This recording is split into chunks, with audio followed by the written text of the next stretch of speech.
Ang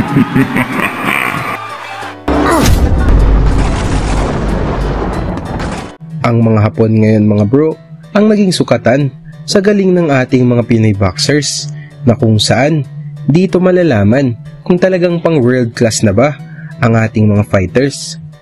Ngunit nang dahil dito mga bro, hindi pa rin sumusuko, kabilang na nga dito mga bro, ang Pinoy na walang takot na dinayong Japan na nagmula pa sa pinakamatapang na angkan sa Mindanao. Itong tubong Sultan Kudarat mga bro na si Giovanni Escaner na may kartadang 21 wins at 13 knockouts na binansagang na Little Giant dahil sa dami na nitong tinalong malalakas na kalaban.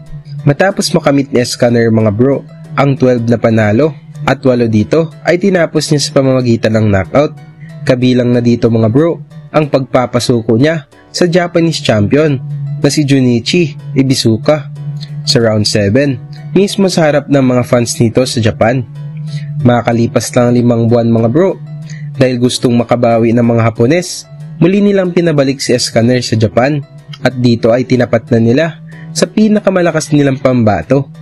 Ito ay ang undefeated na si Naoto Obayashi na may kartadang 7 wins, walang talo at 4 knockouts na kanilang future world champion. Kaya tara na mga bro, ating panoorin kung paano nakaligtas ang ating Pinoy mula sa pagkabagsak at nabawian pa ang Hapon sa harap mismo ng mga fans nito. Sa panimula pa lang ng laban mga bro, mapapansin na kagad natin dito na malalakas na suntok ang binibitawan ni Escaner na naka blue trunks na hindi man lang natatakot sa naghihiyawang mga Japanese fans.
Mula sa kombinasyon ng Hapon mga bro, bagsak ang Pinoy na si Escaner dito sa huling minuto ng round 1. Ngunit nakatayo pa rin ito at lumaban.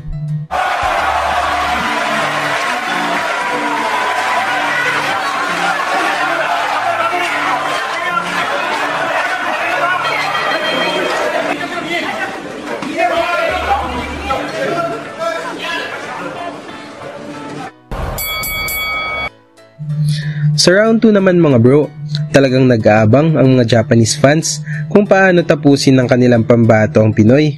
Ngunit umaatake din itong si Escaner na gustong makabawi mula sa pagkabagsak.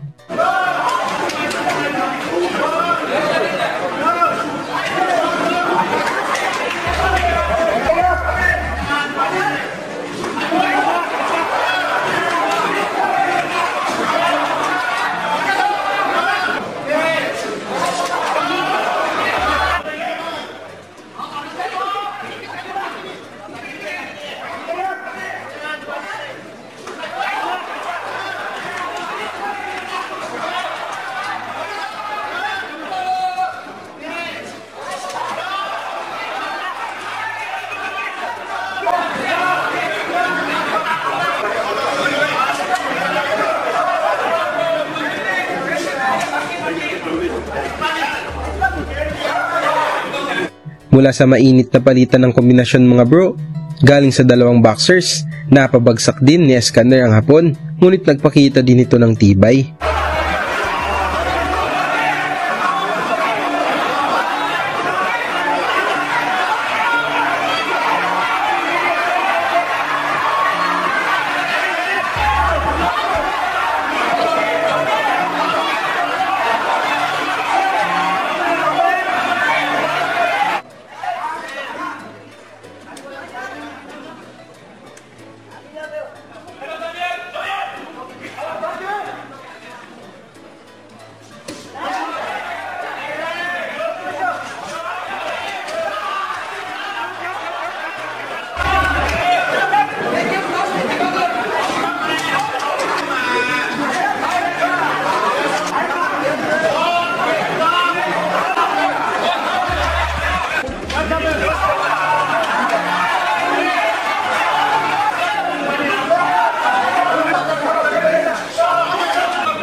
Dito naman sa 4th round mga bro, medyo kabado na ang mga Japanese fans dahil mas lalong tumatapang ang Pinoy.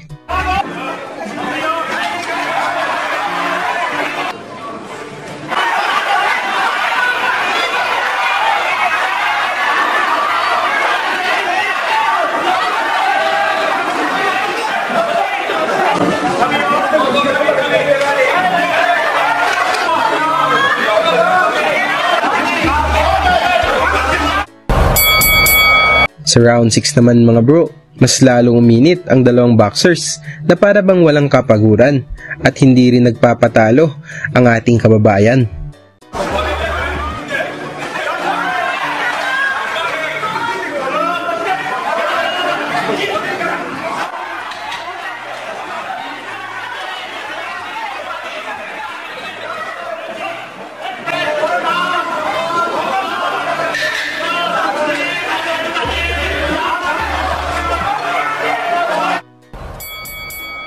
Dito sa round 7 mga bro, desidido na ang ating kababayan na pabagsakin ng kalaban dahil delikado na pag umabot pa sa desisyon ng mga judges ang laban.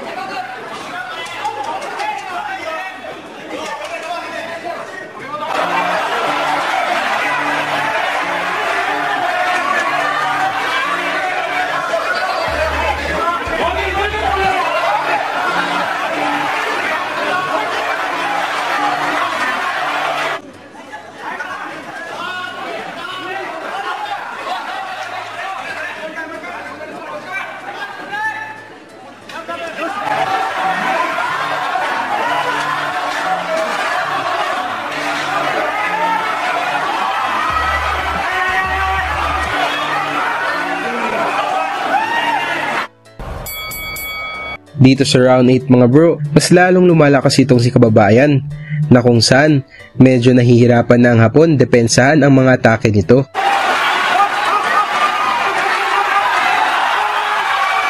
Mula sa maraming tama ni Obayashi mga bro, inawat na ng referee ang laban upang hindi pa lalong mapahamak ang kanilang boxer.